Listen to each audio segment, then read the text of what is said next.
साथियों, जय श्री हरि। हमारे धर्म ग्रंथों में बताया गया है कि मनुष्य के कर्मों के आधार पर स्वर्ग अथवा नरक की प्राप्ति होती है और इन कर्मों का निर्धारण तथा फल गरुड़ पुराण में विस्तार से बताया गया है। लेकिन साथियों, क्या आप जानते हैं कि इसी पुराण में 7 ऐसे लक्षण बताए गए हैं जिससे यह पता चल जाता है कि कोई भी व्यक्ति अपने पूर्व जन्म के पश्चात नरक गया था या नहीं। आज का यह प्रदर्शन इसी से संबंधित है। यदि आप भी जानने के इच्छुक हैं तो पूरे प्रदर्शन को अवश्य देखें। मित्रों, गरुड़ जी ने एक बार श्री हरि विष्णु से प्रश्न किया कि हे भगवान, जब आत्मा अपने किए हुए कर्मों का फल प्राप्त कर लेती है तो उसे फिर किस रूप में जन्म मिलता है। उत्तर देते हुए श्री हरि कहते हैं, नरक की यातना भोगने के बाद जब आत्मा का फिर से जन्म लेने का समय आता है तो तब भी उसके कर्मों का प्रभाव उस पर रहता है और उसी के आधार पर उसे नया जन्म मिलता है। साथियों, आइए अब हम उन 7 लक्षणों के बारे में समझते हैं। जिस व्यक्ति ने पिछले जन्म में ब्रह्म हत्या किया होता है वह नरक की यातना भोगने के बाद अगले जन्म में क्षय रोगी बनता है। गाय की हत्या करने वाला मूर्ख, पागल या फिर कुबड़ा बनता है।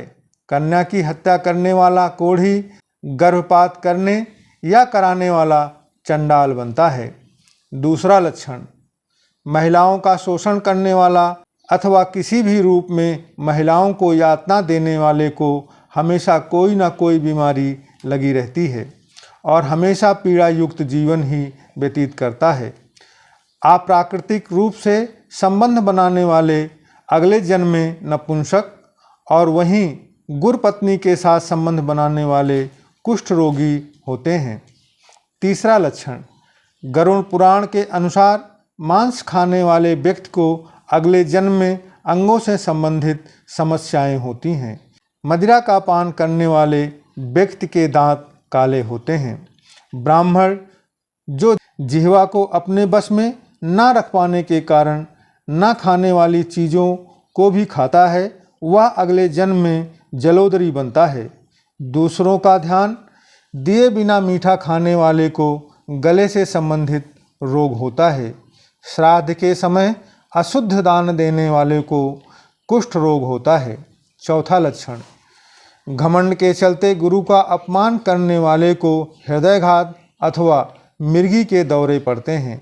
वेद शास्त्रों का निरादर करने वाला पांडुरोगी, झूठी गवाही देने वाला, जन्म से अंधा, गाय तथा ब्राह्मण को लात मारने वाला लंगड़ा, झूठ बोलने वाला हकला और झूठी बातों में रुचि रखने वाला बहरा, झगड़ों में आग लगाने वाला खलवाटी, मीट बेचने वाला दुर्भाग्यशाली होता है।